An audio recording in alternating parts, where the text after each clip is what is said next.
Son, and Holy Spirit, one God, amen. 2 Timothy chapter 3, verse 1. Can someone just please read the first verse? And we'll just wait for the microphone.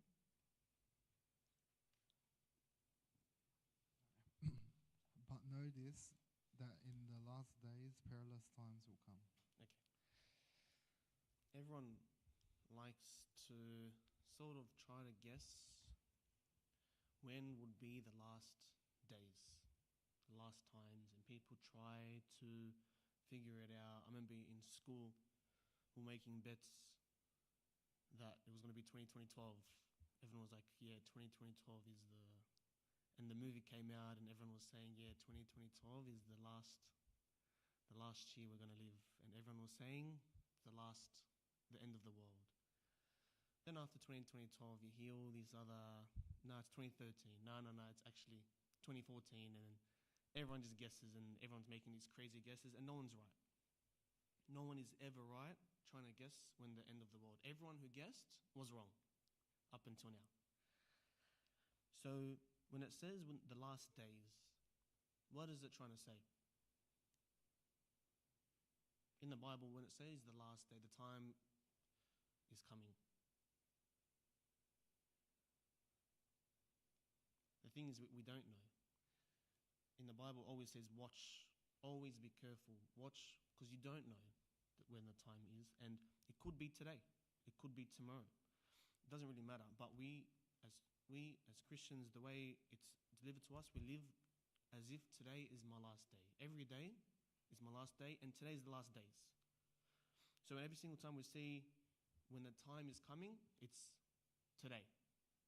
Okay. So now anything that he says here is relatable for us today. When these are the last days. But know this, that in the last days, perilous times will come. It's coming now. So for men will be lovers of themselves. This is happening now. So verse 2. Someone please read verse 2. For men will be lovers of themselves, lovers of money, boasters, proud, blasphemers, disobedient to parents, unthankful, unholy. Okay. What is the root of all evil? Yeah, pride. Pride is the root and basis of all evil is the ego, is my ego. Wishing that all serve his ego rather than serving others. If someone's very egotistical, they want people to serve his ego. And everything that's listed here, it comes from the ego, me. Comes from I. Ego in Greek is actually I. I in Greek is ego. For men will be lovers of themselves. So that's the first. Lovers of themselves. Saint John Chrysostom says this. He who has concerns for others actually has concerns for himself. He who neglects the needs of others actually neglects his own needs. He who neglects the needs of others actually neglects his own needs. Since are members of one body, what benefits our brother also affects the whole body positively and is not limited to just one member. If you belittle your neighbor, you are actually harming your own self. The way the church is run, we are one body. We can't say, the pinky finger can't say, I'm going to serve myself and do my own thing and function my own way. It functions with the hand, with the mind, with the whole body. The liver can't say, well, I'm just going to function on my own. It can't. The liver, it needs the blood flow of the heart, the arteries, needs the signals from the brain. It all works together. So the liver can't say, I'm going to serve myself. You can't. Just like a community or a church. One person can't say, I'm going to serve myself. You can't say that. You're actually harming yourself and you're harming everyone else. You're no longer part of the one body.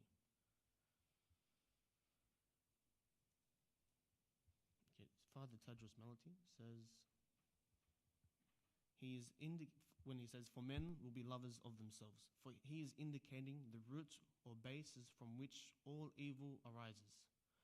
We say about a person who loves himself that he does not love himself. For as a person who loves his brother, we consider that he really, in the true sense, we consider that he, I don't know, maybe I wrote that wrong. But St. Augustine says this, as they set up themselves, this is talking about people who love themselves, as they set themselves as the great and righteous ones, people who love themselves, they're like, well, I'm the best. And it continues to say people who are proud and boasters. As they set themselves as the great and righteous ones, they pass away as an empty wind. People who love themselves and they neglect others, St. Augustine says, they pass away just as an empty wind. People who only focus on themselves, they end up perishing. No one really cares about them anymore. And they don't care about anyone else. So it's just a bad result for everyone. Lovers of themselves. In psychology, what is it? If you love yourself, what's that diagnosis? Being obsessed with yourself. This is actually a diagnosis. Lovers of themselves is a diagnosis. Vain? No. Narcissism. Yeah, and then people, there's actually a list, traits of narcissism, and it all comes down to loving myself. I love myself. And it's actually a psychological problem. It's a proper problem, and people who are narcissists are the worst people to deal with. There is no friendship or marriage works if someone is a narcissist. Does anyone know where the word narcissism comes from?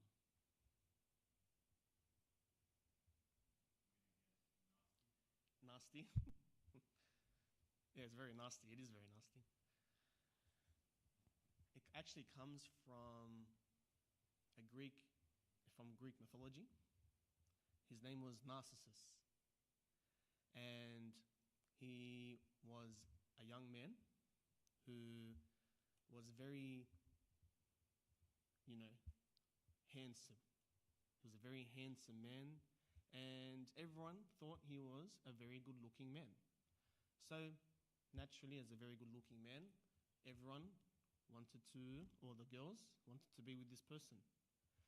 And he, because he thinks of himself so highly, he rejected everyone. He's like, well, I'm actually better than everyone. He came across a pool. He looked down at the pool. He saw his reflection. And he's like, whoa, who's this? It's me. So the story goes, he sits down and he looks at the reflection his whole life until he dies. He actually sits there looking, and he dies from looking at himself. And that's where the term narcissism comes from. From I'm so focused on myself that it actually doesn't help me whatsoever. His death is from self-absorption. Okay. There's also a problem of people when they love themselves. Okay? When I love myself so much, I don't care about anyone else around me. There's also a story called The Parable of the Spoons. It's probably one of my favorite stories.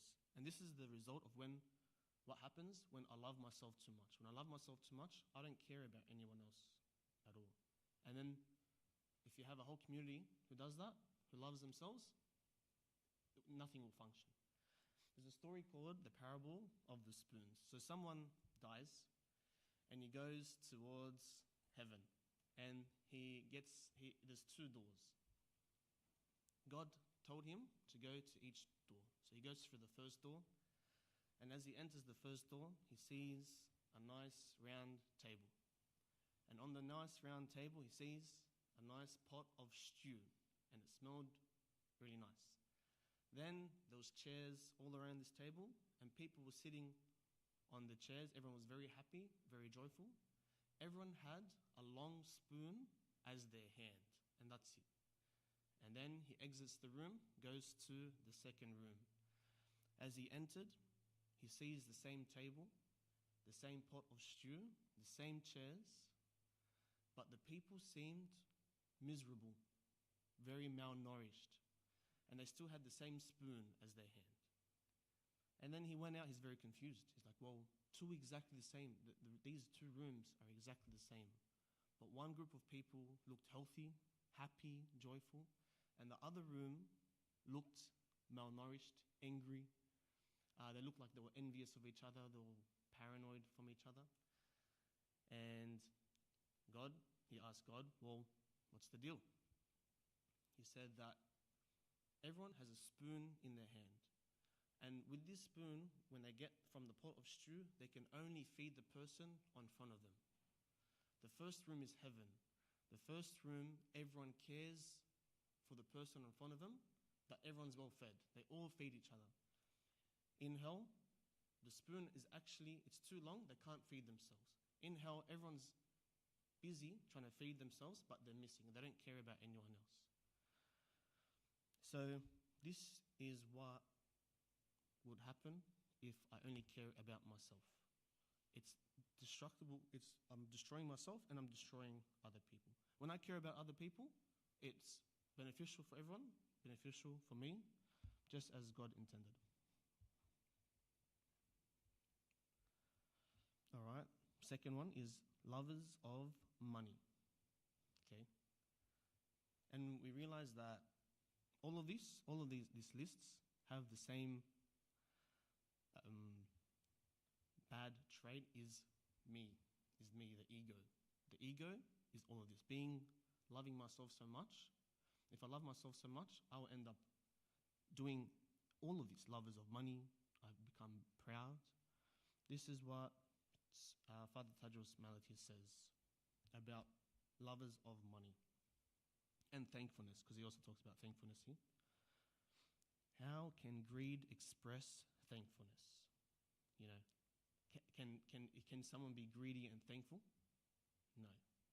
Towards whom could a greedy person be grateful? Towards who? No one. No one. For he considers that all men are his enemies and envies all what they have. If you spend all your money on a greedy man, he will not be grateful. Indeed, he will be angry because you do not possess more and are consequently unable to give more. People who love money will never be satisfied. And if you are friends with a greedy person, and no matter how much you give them, they will also never be satisfied. They will never be grateful, no matter how much you give them. Father Tadros Malatis continues, if you set him up to rule the whole world, he would be ungrateful and believe that he has not received anything.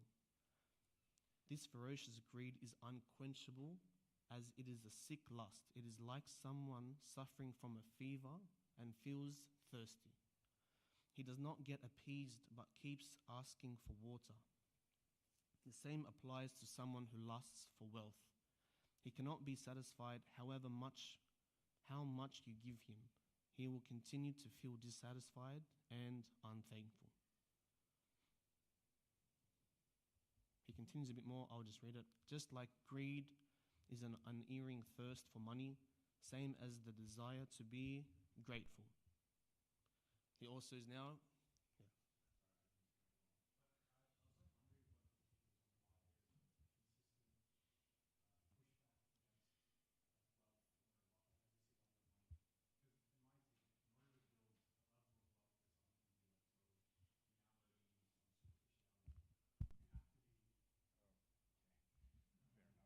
In order for you to have that level of wealth, you actually have to have a ridiculous amount of skill and provide a lot of value in the real world.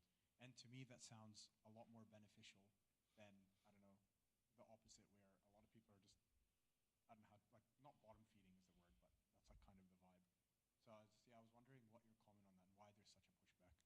Yeah. Well, I think there's a difference between integrity, working hard, honestly, and work. For example, like the parable of the talents. He gave someone 5 talents. And we say talents as in like it's actual physical talents, but talents is actually money. Talents is a certain amount of money. He gives, in this parable, God gives certain people a certain amount of money. The difference is that if we work honestly, God will reward us more. Money is not the problem. It's the love of money over everything else. And it's not even money is not the problem. It's the idea of greed. You would know if you're greedy, okay? And your friends will know if you're greedy. Does that answer your question, sort of?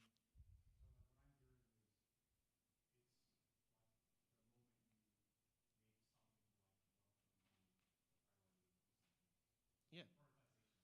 Yeah.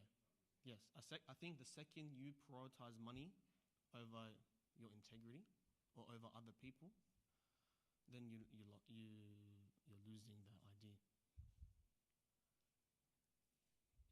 Does that answer your question? And yeah, I don't think gaining money is bad, and being a millionaire is not bad, or being a billionaire is not bad. But if that's the only thing I'm willing to fight my whole life for, and I don't give when people ask, then it's a problem. If I'm prioritizing money, then it's a problem. And it's not just money itself. Loving money is a byproduct of loving yourself and being egotistical. So money is not the problem.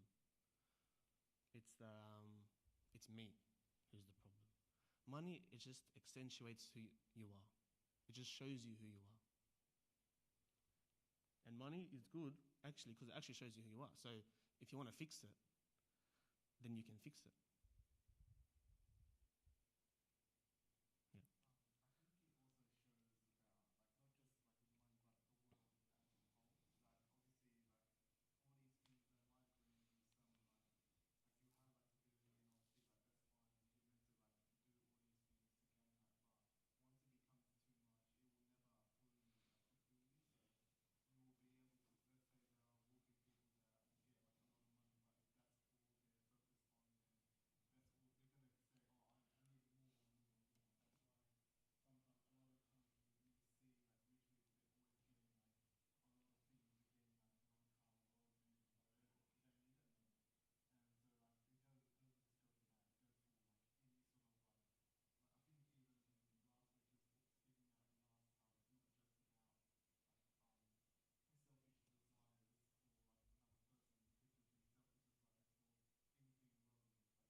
Yeah.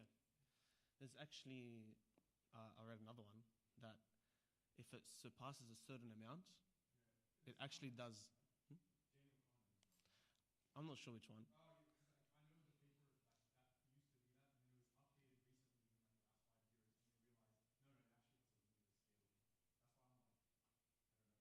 Yeah.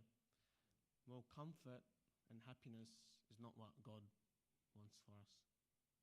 And I can be happy. I can be greedy. I can be happy and greedy. But I think as well, you would truly know if you have inner peace. You would know just from speaking to someone from the inner, like you would know the inner peace. If you speak to a rich person, you would know if they're rich because they're a good person or they're rich because they were a greedy person. And you would know. So, and you can be a greedy person and still be happy. I think this was misquoted. But Steve Jobs, before he passed away, he said, when I was at the pinnacle of my success, I had little joy. And King Solomon, he was the richest person in the entire world, probably to ever exist in life. Now we have maybe billionaires, but this guy, King Solomon, was the king of the world. If you read his story properly, you would read it and be like, this guy was the king of the world, not just Israel, the king of the world. He writes himself, if you read Ecclesiastes, if you read Proverbs, he says clearly this was all useless. Everything that I ever achieved in my life was useless. Everything. And he was actually saying that the joy of working was better than the joy of actually like getting it and being rich.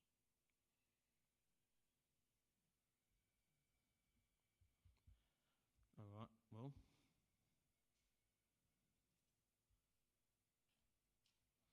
read verse 3.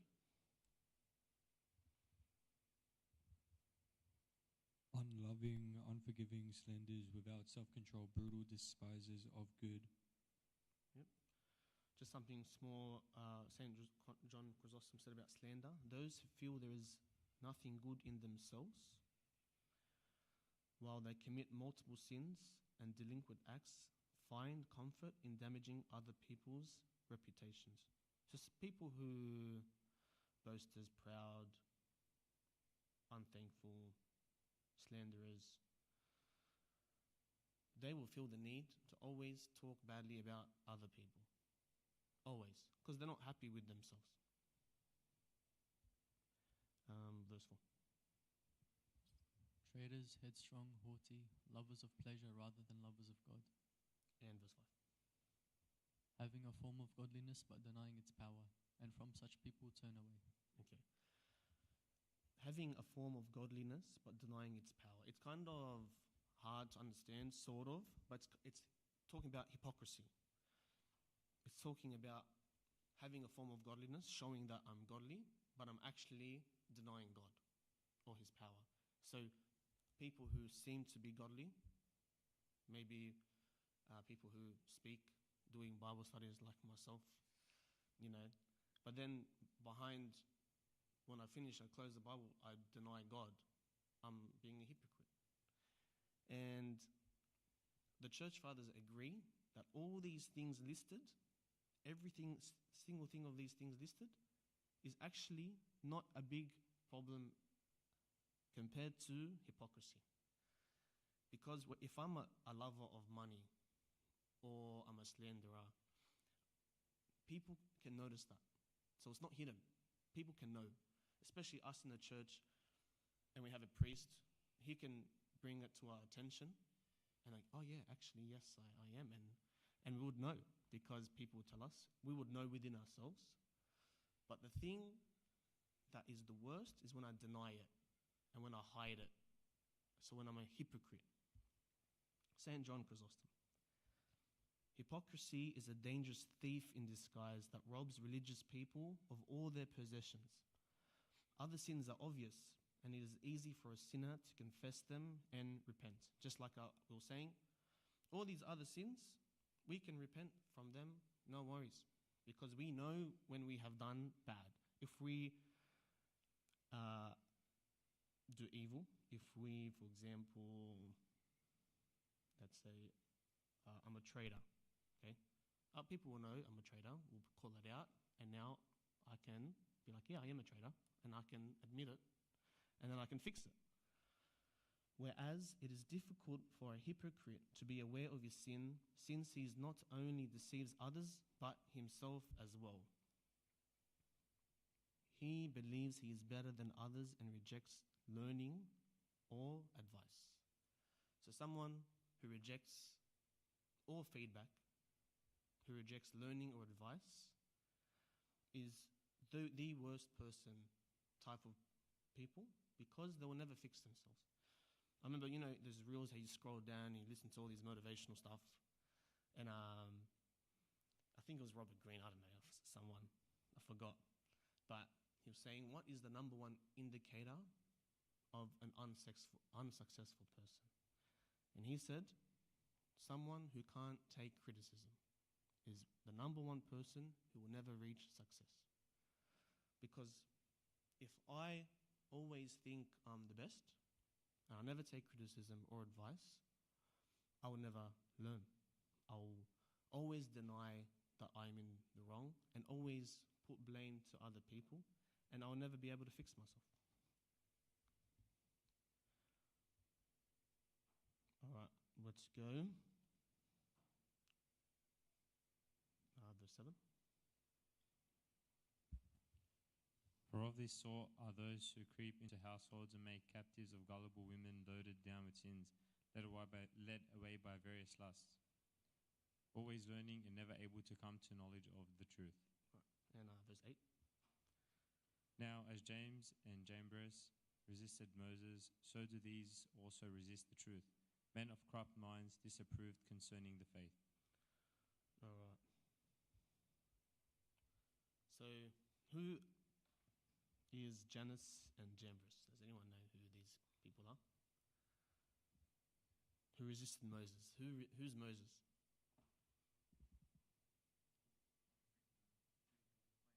Free the slaves? Is it different Moses or the same Moses? No, it's the same Moses. And who resisted him with the rods? Does anyone remember the story with the rods?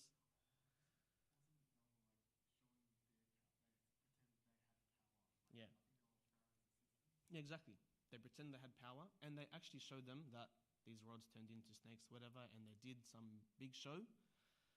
And why is Paul calling them out? Because it was a fake show. It was a fake show, and it was full of hypocrisy. Why? Because they know it was fake, and they deceived other people. And that's why he's calling them out. The hypocrites, the liars, they are always stopped somehow. There is no one honorable that's known for lying or deceiving people. Just like St. Augustine says, as they set up themselves as the great and righteous ones, if I set myself up as, the guy, I'm the man, if I set myself up, they pass away as an empty wind. If I raise myself up, I'm boastful, I try to deceive people, I'm the man. They pass away as an empty wind. No one really remembers them, and they're not even known. No one has ever been known for deceiving people. They've never seen, oh, this guy's a good guy. Never. Okay, verse 11 and 12. Oh, wait. Yeah, sorry, 10. But you have carefully followed my doctrine, manner of life, purpose, faith, long-suffering, love, perseverance, persecutions, afflictions, which happened to me at Antioch, at Iconium, at Lystra. What persecutions I endured, and out of them all the Lord delivered me. Yeah. And there's kind of like a promise here. St. Paul is saying, I suffered for X amount of time. Maybe people were slandering his name, maybe life problems, travel problems. If you read Acts, he went from here, got shipwrecked, almost died, got bitten by a snake, this storm, that storm, swam in the cold, freezing water, almost died like 10 times. What does he say? He says, God will deliver me from all of these problems. But there's something we have to do. It says, but you have, in verse 10, but you have carefully followed my doctrine. If I want God to protect me, I have to do what verse 10 says. I have to be able to do that. If I can't do that, then I don't know what happens. But if I do that, I know that God will deliver me. Verse 11, at the end of verse 11, and out of them the Lord delivered me. We just need to have a bit of patience, and God will deliver. Verse 12. Sorry, yeah, it's verse 12. Is it? Yes, and all who desire to live godly in Christ Jesus will suffer persecution. Yeah, and verse 13. But evil men and impostors will grow worse and worse, deceiving and being deceived. Okay. Does anyone know the game Imposter? Yeah. Have you guys played it for a long period of time?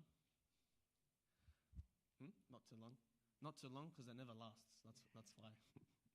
It says, but evil men and impostors will grow worse and worse, deceiving and being deceived. If you ever play this game, because we played it in the HC in the bus, what happens is usually comes to a point where people start attacking people personally. And then it gets into a big mess, and then it gets worse and worse, and then we stop playing. Not out of anger or anything, but it's just because of the nature of the game. It's just too toxic, and we just stop playing. If I'm a hypocrite, okay, and I'm deceiving people, and I think I'm the best, I'm digging myself a hole, and I'll keep getting worse and worse and worse until it's never too late. But it's better to catch it early. But evil men and impostors will grow worse and worse, deceiving and being deceived. Never allow it to grow that bad.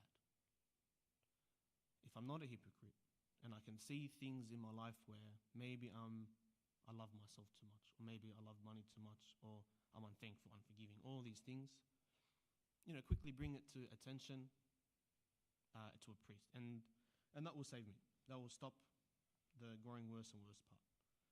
So, let's go 14 to 17. Just read the whole thing. But you must continue in the things which you have learnt and been assured of, knowing from whom you have learned them, and that from childhood you have known the Holy Scriptures, which are able to make you wise for salvation through faith which is in Christ Jesus. All Scripture is given by inspiration of God and is profitable for doctrine, for reproof, for correction, for instruction in righteousness, that the man of God may be complete, thoroughly equipped for every good work. All right. So these verses are just trying to tell us, read your Bible. Because everything is there. Everything is there. And it will stop us from doing everything that's bad. The Bible, reading the Bible, would fix me little things by little things. For example, all these lists. If I'm reading the Bible, it will catch it early and it'll get rid of it. It'll get rid of loving money, maybe, or slandering people, gossiping, or swearing, or loving myself too much, or being unthankful, or lacking self-control. Reading the Bible daily would get rid of this stuff and make me better. There's a story about a mum and a son used to live together in a very poor house, and the house was a bit run down. The son worked really hard to get into university. He left his mum, went to university, and started to live in the city to work. Ended up finishing uni, got a really good job, started working in the city. Every month, he would write to his mum letters, because he couldn't travel all the time. Write his mum letters. The mum receives the letters, like, oh yes, a letter from my son. Gets the letter, hugs the letter, kisses the letter, smells the letter, oh, it smells just like him, puts it on her bedside table. Next month, a letter comes. The mum picks up the letter, oh, that's a letter, hugs the letter, kisses the letter, smells the letter, oh, it smells just like him, puts it on her bedside table. Then month after month, a few years came past, and the son finally came to visit the mother. The son comes to the house, and he walks up the same set of broken stairs. And then he's in shock. He, opens the door, still the same handle. It's broken, even worse. There's no handle anymore. Just pushes the door. Same broken floor. And the roof now is leaking, and never used to do that before. And he was saying, greets his mum, nice to meet you. It's not nice to meet you. Nice to see you finally, again, after all these years, had a nice little gathering. And then the son asked, what'd you do with all my letters? I've been sending you the letters. Where are they? He's like, oh, yes, I love the letters. Thank you so much. I've been hugging it, kissing it, and putting it on my bedside table. And then he said, I've been giving you money in the letters for you to fix the house. And what does this relate? Sometimes we like to look at the Bible, we look at it, we kiss it, we hug it, and we put it on our bedside table. But little do we know, if we open it, it will start fixing the things inside me. Just like if the mother opened the letters for the money, she could have built a whole new, brand new house, but she never opened the letters. So the Bible, when we read it, it exposes us. When we're reading it, my friend actually today sent me a verse. I'll actually get it out. He said, he who disdains instruction despises his own soul, but he who heeds rebuke gets understanding. And he never sent me a verse in his life before. And then I said, no, that's not the verse. This is the verse. Do not correct a scoffer. Because he told me, this is the verse that you always used to tell me. And I said, well, this is the verse. Do not correct a scoffer, lest he hate you. Rebuke a wise man, and he will love you. When you're reading the Bible rebukes you. You read it, yeah, this is me. If I deny it, I'm denying instruction. He who denies instruction is a silly man. If I'm reading the Bible and it's, yes, this is me. Yes, I have to fix this. Yes, I'm a wise man. And this is what the Bible does for us. We open it, we read it. So, what does it say in verse 17? That the man of God may be complete, thoroughly equipped for every good work. I am an incomplete man if I don't read my Bible. All right, well, chapter 4, we'll quickly go through chapter 4. Any questions? Okay, we'll quickly read through chapter 4. We'll read verses 1 to 5.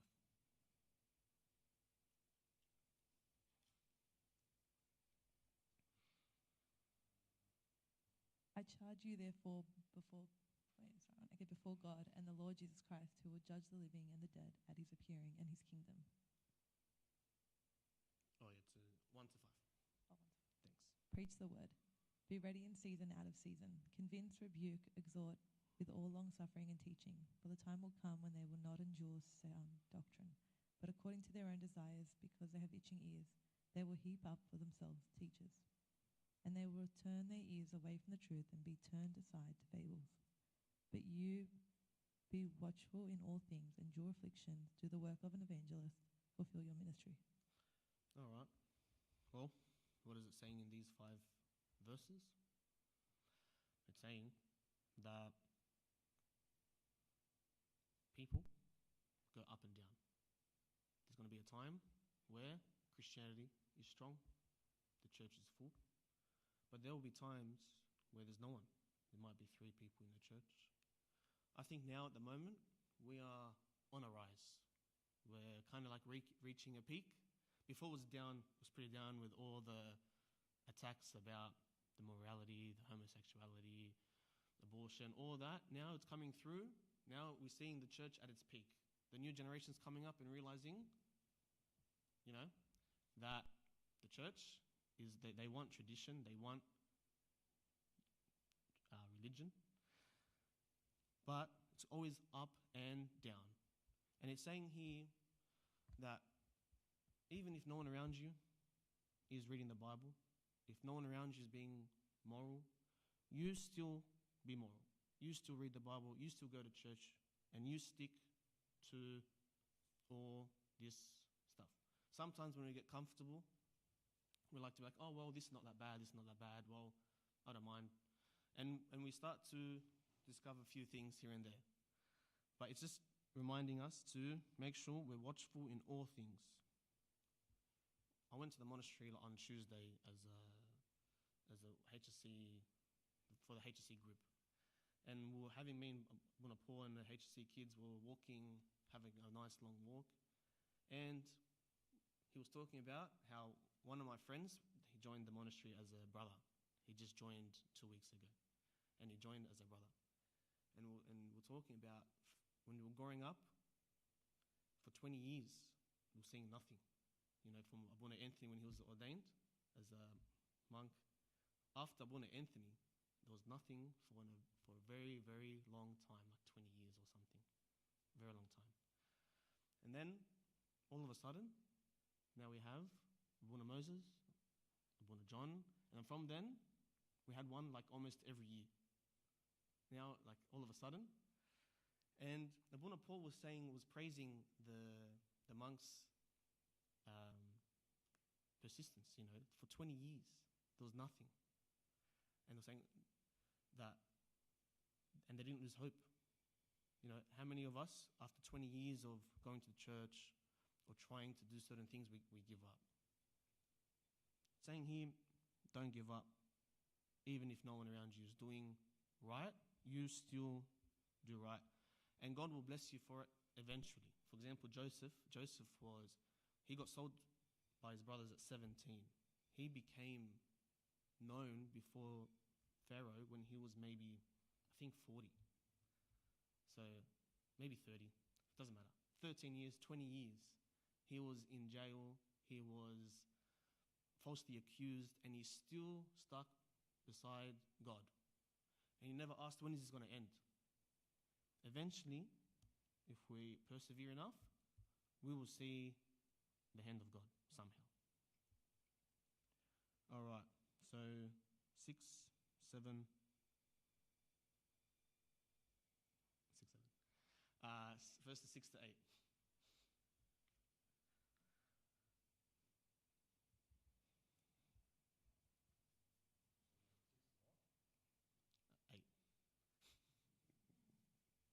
For I am already being poured out as a drink offering, and the time of my departure is at hand. I have fought the good fight, I have finished the race, I have kept the faith. Finally, there is laid for me the crown of righteousness, which the Lord, the righteous judge, will give to me on that day, and not to me only, but also to all who have loved his appearing. All right. It seems like St. Paul is talking about his death. We know if you go to any funeral, verse 7, everyone has it in their card. Almost everyone, I don't know, the ones I've been to. I have fought the good fight, I have finished the race, I've kept the faith. Every single time you go to a funeral, you read that on one of their cards. And he's actually talking about his death. He's actually going to die. This is his last epistle ever. He knows he's going to die. Just a bit of history. Emperor Nero was the emperor at the time. He wanted to blame the Christians for the big fire. If anyone knows the big fire happened, he caused a fire, blamed the Christians. He said the Christians are going to die. Imprisoned the main people, St. Paul is one of them, and he knows he's going to die. He's saying, I have fought the good fight, I have finished the race, I've kept the faith. And he's giving you a reason. Finally, there is laid up for me the crown of righteousness. I remember there's a book called 7 Habits of Highly Effective People. Does anyone know that book? In habit 2, there's 7 habits. In habit 2, there's something called begin with the end in mind. So we start our life today thinking about how we're going to end, how we're going to die. And it actually starts off with this story. Not a story, it's like a practical sort of activity we can all do now, actually. So the book was like, close your eyes. Well, you can't really read when you're closing your eyes.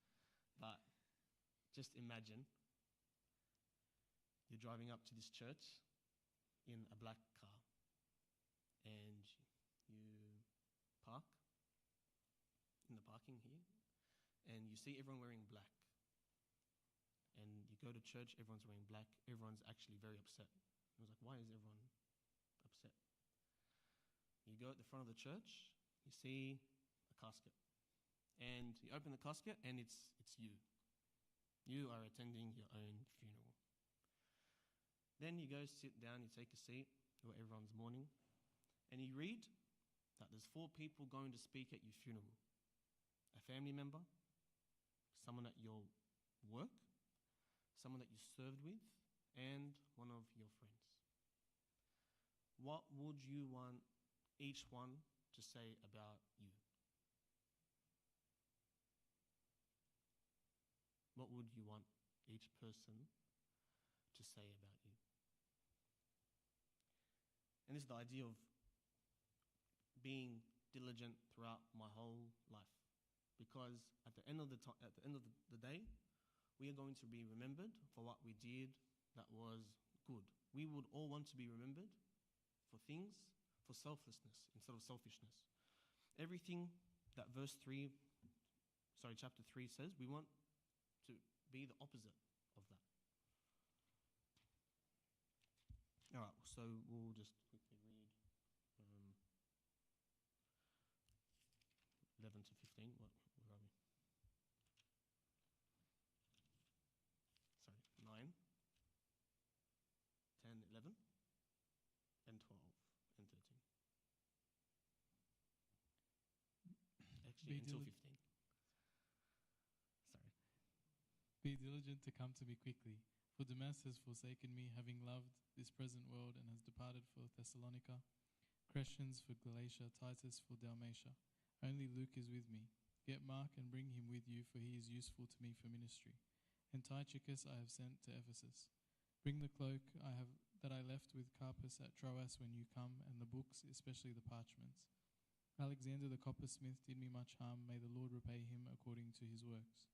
You also must beware of him, for he has greatly resisted our words. All right, thank you so much. Someone else read from 16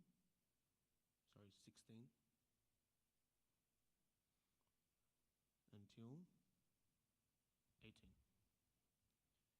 At my first offense, no one stood with me, but all forsook me. May it not be charged against them. But the Lord stood with me and strengthened me, so that the message might be preached fully through me, and that all the Gentiles might hear. Also, I was delivered out of the mouth of the lion. And the Lord will deliver me from every evil work and preserve me for his heavenly kingdom. To him be the glory forever and ever. Amen. All right. So verse 16, what's happening to St. Paul? What's happening? Everyone forsook him. Everyone ran away. Imagine you're sitting there, you're writing letters to people. Maybe let's make it more like a modern. So let's imagine your job is to comfort people online, and you're sitting there every day and you're chatting to people, and you've chatted to thousands and thousands of people, and all of a sudden you're in prison. Not one person checks up on you. Wouldn't you be like, whoa, one person, I've helped thousands of people, and not one person is going to check up on me? How would we feel? We would feel terrible. We would feel everyone betrayed me. I'm lonely. No one's here to help me. But what does it say in verse 17? But the Lord stood with me and strengthened me, so that the message might be preached fully through me, and that all the Gentiles might hear. When I feel alone or lonely or betrayed, always remember that Christ has felt the same thing that you felt, if not, maybe even worse. If you think about Christ healed thousands and thousands and thousands. His best friends, when he was crucified, there was only one of his friends, St. John the Beloved, and his mother. Everyone else ran away, even to the point where he appeared. He was like, who's this guy? We don't know you. If I'm feeling lonely, it's the perfect time to invite Christ to sit next to me. Because no matter what I do, no matter how many people I help or comfort me, the only person that will comfort me is Christ. All right, and then we'll read 19 to 22. Greet Prisca and Aquila, and the household of Onesiphorus. Erastus stayed in Corinth, but Trophimus I have left in Miletus sick. Yeah, until 22. Not until the rest. Do your utmost to come before winter.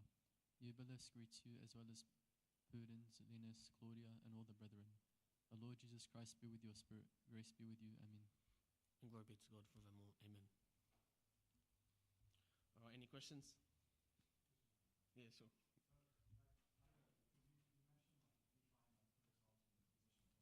Yeah. And then, I don't know, no one's checking up on me, and it feels like all the brethren have betrayed me. The first thing I think is I probably stuffed up somewhere. So, like, where do you, like, how are you, walking that line between whether or not you're doing the right thing or whether or not it's like some mob mentality gone insane? Yeah. What's that basis that you feel like Paul had? Yeah. I think it's very hard because everything's case by case. And also, if I'm thinking that I stuffed up and I actually did a good job, for example, St. Paul is not going to say I stuffed up because he actually helped. You might fall into low self-esteem. So I think the solution for that is I know generally with my whole heart that I have done this for Christ, not for other people. If I'm going with this mindset that I'm helping these people for Christ, then I can't really think that I stuffed up. And even if I do or did, it would be easy for us, especially as Coptic Christians, because of the system we have with priests and friends and servants. We would know if we've done something unpleasant to other people, and they will tell us. Just like we said, the number one thing, the worst trait is if you can't accept criticism. You would get, if I'm talking to thousands of people, I will get criticism. It's almost guaranteed. So we would know.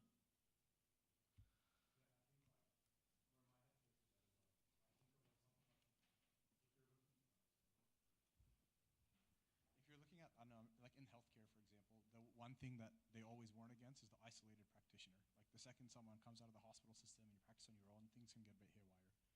In this case, there isn't a pre-established structure. It seems like he has no one to rely on. There's no priests because, I suppose Peter and whatever would be the lineage.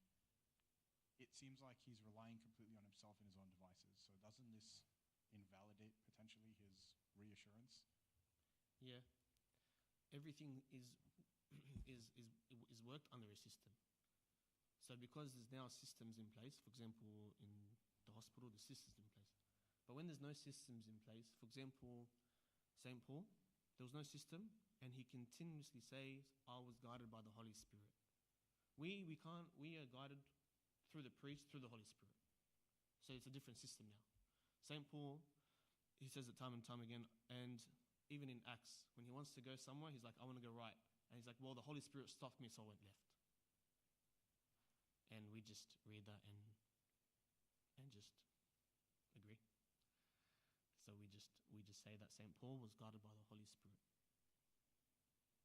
And when I'm genuinely doing everything for God with my whole heart, well, you never know. We too can be guided with the Holy Spirit. It even says in the chapter before, in chapter 2 or chapter 1, says, stir up the Spirit within you. We all have the Spirit within us, but it's a bit dormant because I'm not doing anything to fire it up. So if I'm firing it up, then we too can also have the same Spirit. Does that answer your question?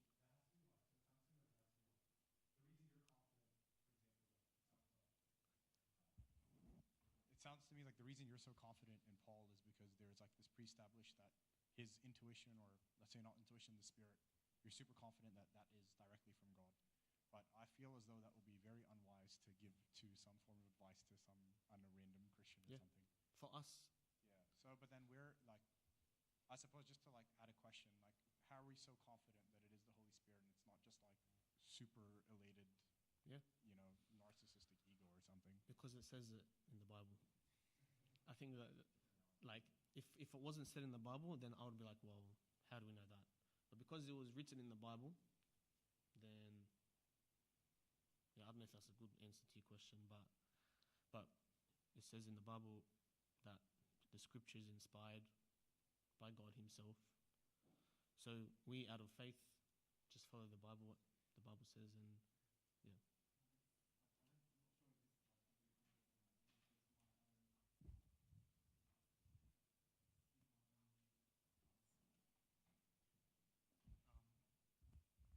obviously, I think, yeah, like obviously we wouldn't know for sure, like because obviously we ourselves are human, we're still like learning, and I think like the one way like truly we could say, oh, like we believe like this is like what Paul is guided by is just how he acted before Christ and how he acted after. So obviously we know about Saul, what kind of person he was, how much he wanted to persecute Christians, and how far he was willing to go all the way to Damascus. And obviously, like I think, like we see now, like what he's willing to do, like the words he's willing to say to people that would do bad to him, but he's still willing. Like I'll say this about every single disciple, like something was pushing them to keep going, and they were, even though they were sometimes people threw stones at them, they threw them in prison, they basically persecuted them, so they weren't getting like any gain from this. In fact, it was quite the opposite. They were constantly in danger, like they weren't living a normal life. So I think with like Saint Paul, like even he like saw himself, like he never mentioned anything but that he was like the first among sinners, because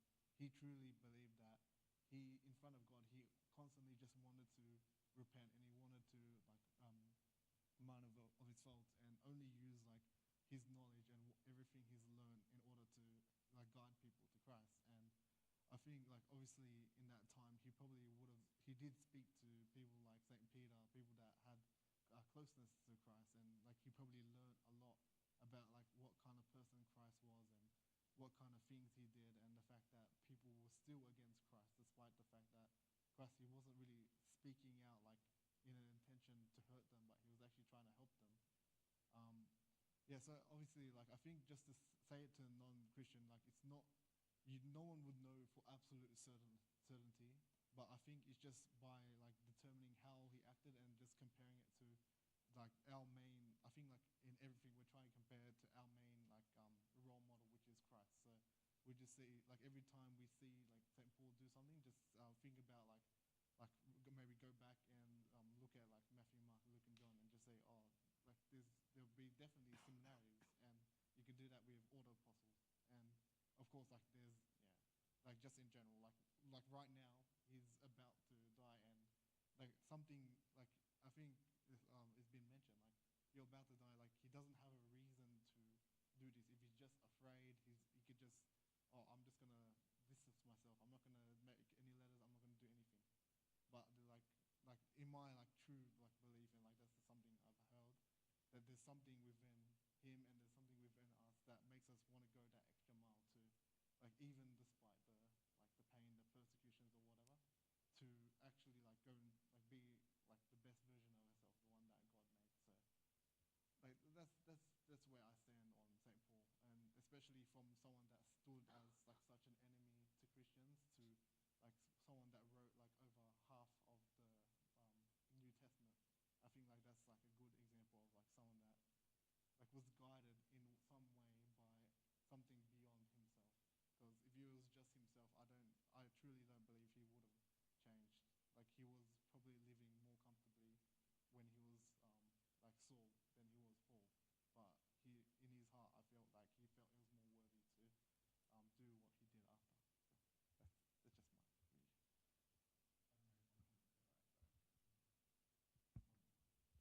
Well, I hope we answered your question. Sorry if we didn't. Well, thanks, guys.